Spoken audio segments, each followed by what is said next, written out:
BJP प्रवक्ता शिलामणि त्रिपाठी जी से मैं चर्चा की शुरुआत कर रही हूं।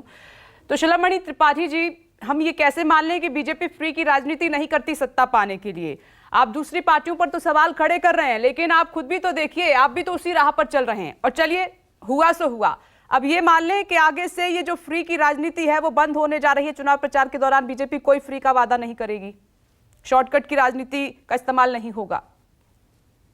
देखिए, मैं तो ये कहूंगा कि जिन अंग्रेजों ने दशकों तक हमारे ऊपर राज किया, उन अंग्रेजों को पीछे छोड़कर आज भारत की अर्थव्यवस्था दुनिया में 5वें नंबर पर अगर पहुंची है तो प्रधानमंत्री जी के नेतृत्व में पहुंची है।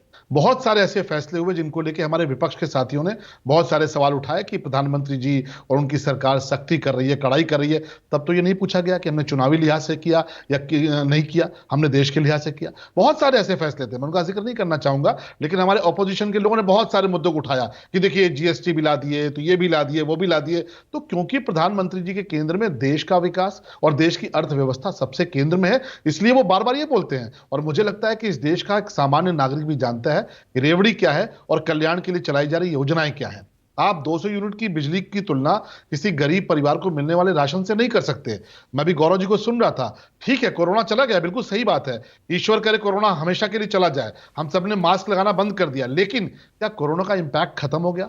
कोरोना का इंपैक्ट हमारी जो अर्थव्यवस्था पर पड़ा था वो क्या पूरी तौर पर खत्म हो गया? और हम तो ये कहते हैं कि देखिए हमने दिया राशन, इसलिए दिया कि इतनी बड़ी जनसंख्या के बावजूद पूरे देश के भीतर एक भी आपको दुखद घटना ऐसी सुनने को नहीं मिली जहां किसी की मृत्यु भोजन के बगैर हो गई हो। आप 2014 के पहले आंकड़े उठाकर देखिए, चाहे वो किसानों की आत्महत्या रही हो, चाहे वो लोगों की आत्महत्या रही हो, लोगों की भूख से मौतों की खबर आप मुझे बता दीजिए। आप तो बड़े लब्ध पत्रकार हैं, पिछले कितने वर्षों से आपने भूख से मौत की खबरें नहीं सुनी? उसके पीछे कारण क्या था कि लोगों को राशन दिया गया। एक अलग तरह की स्थिति थी, एक संक्रमण काल से हम सब गुजर रहे थे। अब ऐसे में राशन की तुलना बिजली से करना, राशन की तुलना और चीजों से करना, मुझे लगता है ये मुनासिब नहीं है। और यहीं पर आकर आपको एक लाइन खींचनी पड़ेगी, लाइन ड्रॉ करनी पड़ेगी कि ये कल्याण के लिए चलाई जा रही योजनाएं हैं। किसान को अगर कर्ज माफ कर रहे हैं तो किसानों की स्थिति क्या रही है 2014 के पहले? आपको याद होगा कि दक्षिण भारत से आके किसानों ने दिल्ली में कितना बड़ा धरना प्रदर्शन किया था। त्रिपाठी जी, कौन सी जन कल्याणकारी योजनाएं हैं और कौन सी फ्री की रेवड़ी अभी तो कोर्ट ने तय नहीं किया है।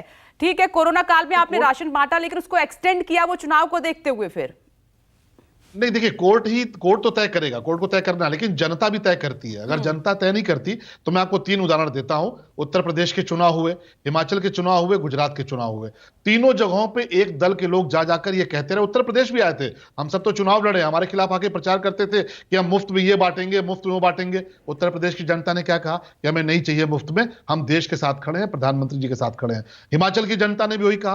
गुजरात भी गए थे, 128 सीटों पर जमानत जब्त करके आए। अगर लोग लालची होते, लोगों को लगता कि नहीं मुफ्त ही चाहिए, तो लोग 128 सीटों पर जमानत जब्त नहीं करते। और इसलिए हम कहते हैं कि देश के लोग जागरूक हो चुके हैं, वो जानते हैं कि क्या मुफ्त की रेवड़ी है और क्या कल्याण के लिए चलाई जा रही योजनाएं हैं। ठीक है, हर राजनीतिक दल को अधिकार है वो अपनी घोषणाएं करे, अपना ऐलान करे, लेकिन देश की जनता ने 3 चुनाव में तो दिखा दिया। जनादेश 3 चुनावों से आया है और वो मुफ्त की रेवड़ी के पक्ष में नहीं आया है। नहीं, वो ठीक है, लेकिन शिलामणि त्रिपाठी जी, जो मेरे सहयोगी राजीव जी इशारा कर रहे हैं वो भी एक सच्चाई है। फ्री के वादे करके अरविंद केजरीवाल दिल्ली की सत्ता पर काबिज हो गए, पंजाब में आ गए। गुजरात में आप सोच भी नहीं सकते, उन्होंने 12% से ज्यादा वोट हासिल किया है। समझ रहे हैं अब आपको शायद बीजेपी को उम्मीद नहीं थी, इसीलिए बीजेपी को अब थोड़ी बेचैनी है इस बात से। क्या इसीलिए अब बार बार ये शॉर्टकट की राजनीति का जिक्र हो रहा है कि देश की अर्थव्यवस्था के लिए हानिकारक है? क्या ये वजह है?